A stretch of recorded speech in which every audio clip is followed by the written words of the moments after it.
नमस्कार. मी श्री प्रमोदजी गणपत सस्ते.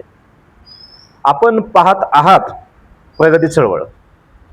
मागील भागात आपण संविधानिक लोकशाही, सार्वजनिक कर्ज, सरकारची जबाबदारी आणि नागरिकांचे कर्तव्य यांचा संबंध समजून घेतला. आज आपण एका अतिशय महत्त्वाच्या विषयाकडे वळणार आहोत.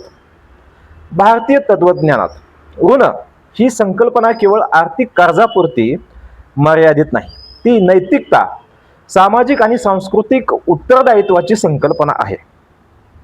पुरुषार्थ म्हणजे काय? भारतीय तत्वज्ञानात मानव जीवनासाठी 4 पुरुषार्थ सांगितले आहेत. पहिला धर्म, दुसरा अर्थ, तिसरा काम आणि चौथा मोक्ष. याचा अर्थ असा नाही की पैसा कमावणे चुकीचे आहे. उलट अर्थ हा पुरुषार्थ मानला गेला आहे. पण अर्थ कमावताना धर्म सोडायचा नाही. काम म्हणजे इच्छा, आकांक्षा आणि जीवनातील आनंद. आणि शेवटी मोक्ष म्हणजे आत्मिक उन्नती. म्हणजेच भारतीय विचार सांगतो, संपत्ती कमवा पण न्यायाने, अधिकार मिळवा पण कर्तव्य विसरू नका. ऋण म्हणजे काय? आज आपण कर्ज म्हटले की बँकेचे कर्ज आठवते, पतसंस्थेचे आठवते, फायनान्सचे आठवते.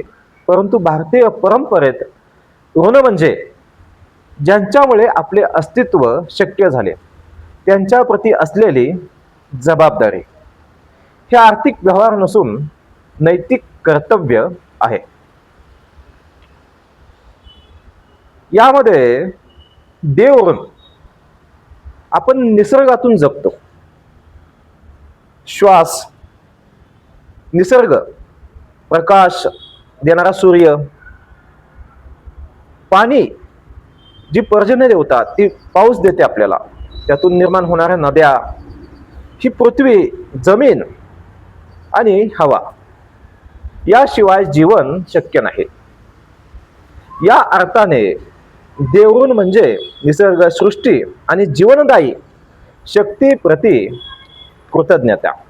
आज पर्यावरणाचे संरक्षण करणे, पाण्याची बचत करणे, प्रदूषण कमी करणे ही या संकल्पनेची आधुनिक अभिव्यक्ती मानता येईल.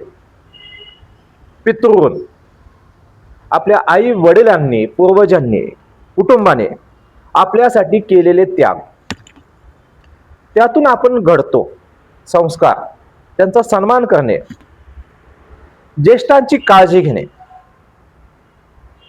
पुढील पिढीला चांगले संस्कार देणे, हे पितृऋण फेडण्याचे आधुनिक स्वरूप आहे.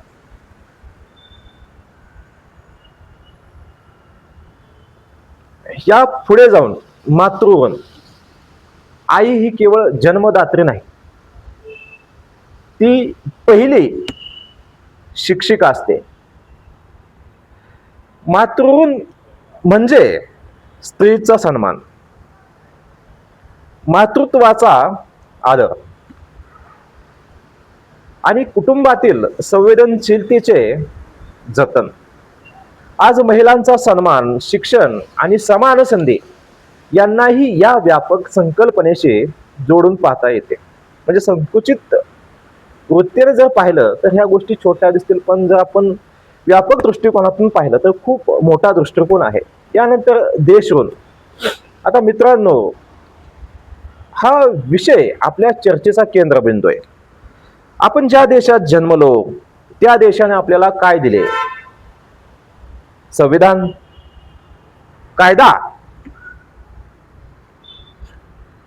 रोज आपण ज्या रस्त्यावरनं प्रवास करतो ते रस्ते, जिथे आपण शिकतो त्या शाळा, जिथे उच्च शिक्षण मिळतं ते महाविद्यालय, जिथे आरोग्य सुविधा मिळतात ती रुग्णालये.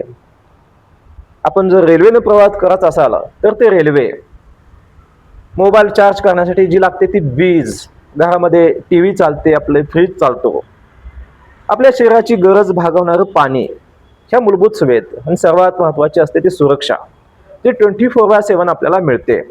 यानंतर जे मतदानाचा अधिकार आहे, 5 वर्षातून एकदा मिळतो आपल्याला. अभिव्यक्ती स्वातंत्र्य, जे मला आता मिळतंय, मी तुमच्याशी बोलतोय, हे अभिव्यक्ती स्वातंत्र्य आहे.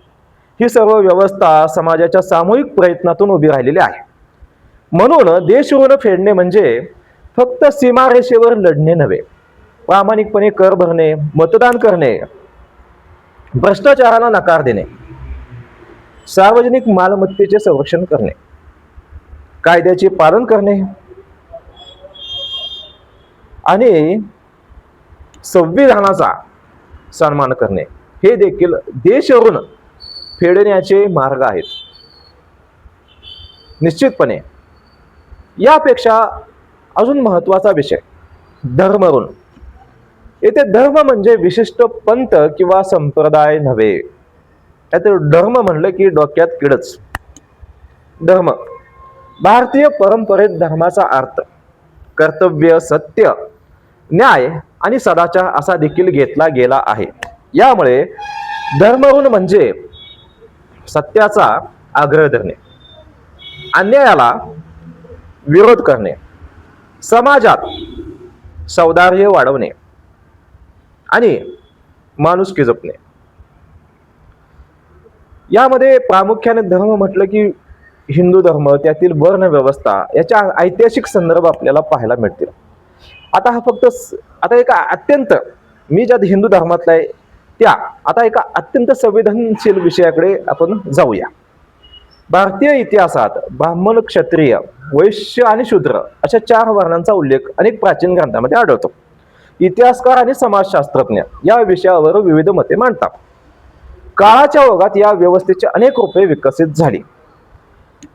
काही काळात तिचा वापर सामाजिक विषमता आणि भेदभावासाठीही झाला, तर काही अभ्यासक तिच्याकडे त्या काळातील कार्यविभाजनाच्या चौकटीत पाहतात. इतिहासात विविध अनुभव आणि विविध मते आहेत. म्हणून या विषयाकडे अभ्यासपूर्ण आणि चिकित्सक दृष्टीने पाहणे आवश्यक आहे. यामध्ये स्वातंत्र्योत्तर काळानंतर संविधानाची भूमिका काय, यामध्ये खूप महत्वाचा विषय म्हणजे संविधानाची भूमिका. स्वातंत्र्योत्तर काळानंतर भारताचे संविधान कोणत्याही नागरिकाला जन्माच्या आधारावर श्रेष्ठ किंवा कनिष्ठ मानत नाही. संविधान काय सांगतं? सर्व नागरिक कायद्यापुढे समान आहेत, समान संधी मिळाल्या पाहिजेत, अस्पृश्यता मान्य नाही, भेदभाव मान्य नाही, हे संविधान सांगतं. म्हणून आधुनिक भारताचा पाया समता, न्याय, स्वातंत्र्य आणि बंधुता या मूल्यावर उभा आहे. मग संविधानिक लोकशाहीमध्ये आज आपण वर्तमान काळामध्ये जगतोय. आजचा खरा पुरुषार्थ कोणता? आजच्या भारतात पुरुषार्थ म्हणजे प्रामाणिकपणे काम करणे, ज्ञान मिळवणे, स्वतः सक्षम होणे, समाजासाठी योगदान देणे, संविधानाचे पालन करणे आणि दुसऱ्याच्या हक्काचा आदर करणे.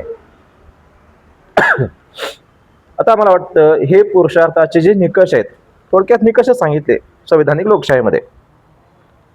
तुम्ही स्वतःशी लावून बघा. विचार करण्यासाठी काही प्रश्न मी तुम्हाला विचारतो. आपण अधिकारांची मागणी करतो, पण ती कर्तव्य स्वीकारतो का? जर ती कर्तव्य आपण स्वीकारत असेल तर आपण पुरुषार्थ स्वीकारलाय. आपण सरकारकडून अपेक्षा ठेवतो, पण समाजासाठी काय देतो? आपण काय देतो समाजासाठी? जर आपण काहीच देत नसेल तर आपण पुरुषार्थ करतो का? आपण देश बदलावा अशी इच्छा व्यक्त करतो, पण स्वतःमध्ये बदल घडवतो का? जर आपण ते बदल घडवत नसेल तर आपण पुरुषार्थ स्वीकारलेला नाही. हे प्रश्न प्रत्येकाने स्वतःला विचारण्याची गरज आहे. जर आपण हे प्रश्न विचारले स्वतःला, ते स्वतःवरती लागू केले, तर मला वाटतं ते पुरुषार्थ आपण जपतोय. आता शेवटी मित्रांनो, आपल्या भारतीय संस्कृतीने आपल्याला ऋण आणि कर्तव्य शिकवले. भारतीय संविधानाने आपल्याला अधिकार आणि समानता दिले. या दोन्हीचा समतोल राखणे ही खरी लोकशाही आहे. पुढील आणि अंतिम भागात आपण काय बघणार आहोत? राज्य, केंद्र शासन, लोकप्रतिनिधी, प्रशासकीय अधिकारी आणि नागरिक यांची नेमकी जबाबदारी काय आहे? हक्कांसाठी होणाऱ्या आंदोलनाबरोबर कर्तव्य आणि उत्तरदायित्वाची चळवळ का आवश्यक आहे? आणि न्याय, जबाबदार व सक्षम भारत घडवण्यासाठी आपण प्रत्येकजण काय करू शकतो? धन्यवाद. मी श्री प्रमोदजी गणपत सस्ते. पुन्हा भेटूया प्रगती चळवळ सोबत. थोडंसं व्हायरल इन्फेक्शन आहे, फलटण मधून पालखी गेलेली आहे त्याच्यामुळे.